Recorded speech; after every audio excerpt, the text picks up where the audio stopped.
we'll give you the video, and we have to clear the road in another 5 minutes. So 5 we answer in 5 rings, we arrive in 5 minutes, we resolve in another 5 minutes. And I trust our system.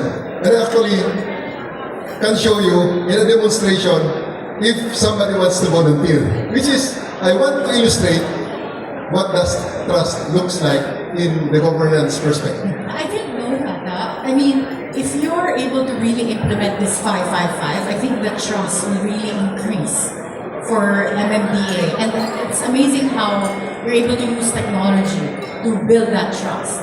You have your cell phone with you? Yes, it's Hiramin natin ang cell phone Oo. sa isang assistant ni ma'am. Oo.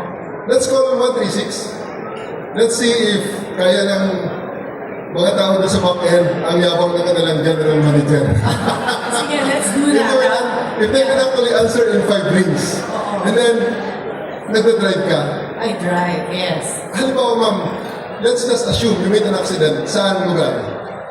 Let's say EDSA. Yan yung pinaka-stressful kasi EDSA, where in EDSA? Like Guadalupe. EDSA Guadalupe. Okay, what we're going to do is we call 136, and then you simulate para hindi mag-blacklist ang cellphone mo. Sabihin mo lang, si Attorney Karen Jimeno ito, kasama ko si General Torre, nagte-test kami ng system. Pahingi ng picture ng EDSA Guadalupe. And then we start the time. How long will they send that picture in your Viber sa cellphone mo? And that is around mga 2 minutes. Or can someone... Mamaya palakpak, pag nagawa natin.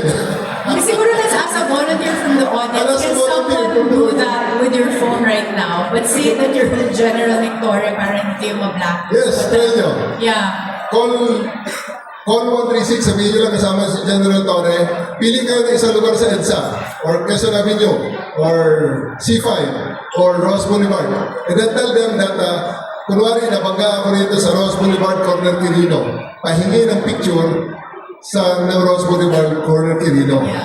Sa ngayon, ipapadala sa inyo, wide shot, kasi wala namang banggaan.